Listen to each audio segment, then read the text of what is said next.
ডাবগ্রাম ২ নম্বর গ্রাম পঞ্চায়েতের অন্তর্গত ঠাকুরনগর রেলগেট যানজট নিয়ে সেখানে কর্মরত আরপিএফ কর্মী ও এক পথ চলতি যুবকের মধ্যে বচসা বাধে। জানা যায়, এদিন মধ্য শান্তিনগর এলাকার এক যুবক ওই রাস্তা দিয়ে শিলিগুড়ির একটি নার্সিং হোম যাচ্ছিলেন। রেলগেটে ব্যাপক যানজট ছিল বলে দ্রুত রোগীর কাছে পৌঁছতে কর্মরত আরপিএফ অফিসারকে তিনি যানজট দ্রুত স্বাভাবিক করার জন্য কেবল আবেদন রেখেছিলেন। কিন্তু কর্মরত সেই আরপিএফ কর্মী তার সঙ্গে দুর্ব্যবহার করে বলে অভিযোগ। এমনকি তাকে টেনে হিচড়ে মাটিতে ফেলে লাঠি দিয়ে বেধড়ক মারধর করা হয়। এই পুরো ঘটনা অপর এক পথ চলতি যুবক নিজের মোবাইল ফোনে রেকর্ড করে। তাকেও মারধর করে ওই আরপিএফ কর্মী বলে অভিযোগ। তার মোবাইল ফোন থেকে সম্পূর্ণ ভিডিওটি ডিলিট করে দেওয়া হয়। ঘটনায় মুহূর্তের মধ্যে উত্তেজনা ছড়িয়ে পড়ে। পরবর্তীতে ঘটনাস্থলে আরপিএফ এর উচ্চপদস্থ কর্তারা এবং নিউ জলপাইগুড়ি থানার পুলিশ পৌঁছায় ও পরিস্থিতি স্বাভাবিক করে।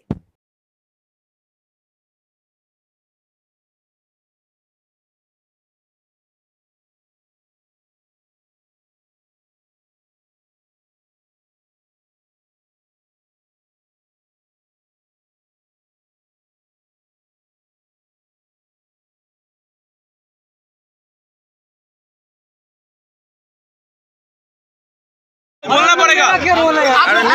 बोलना पड़ेगा। क्या नाम था? आप पुरुष हैं, आप बोलना पड़ेगा। काट दिया, आपने काट दिया, भीतर मत जाने दो। ये आप क्यों लोग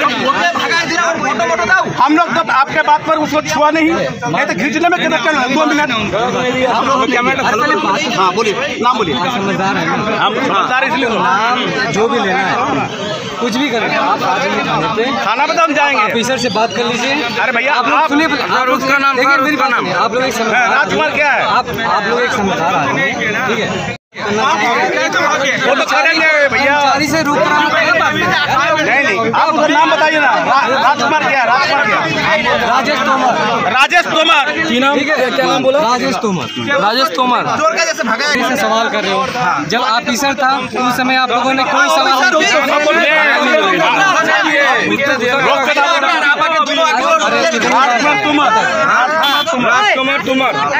রাজেশ তোমার আপনি বলছেন কি ঘটনা ঘটেছে?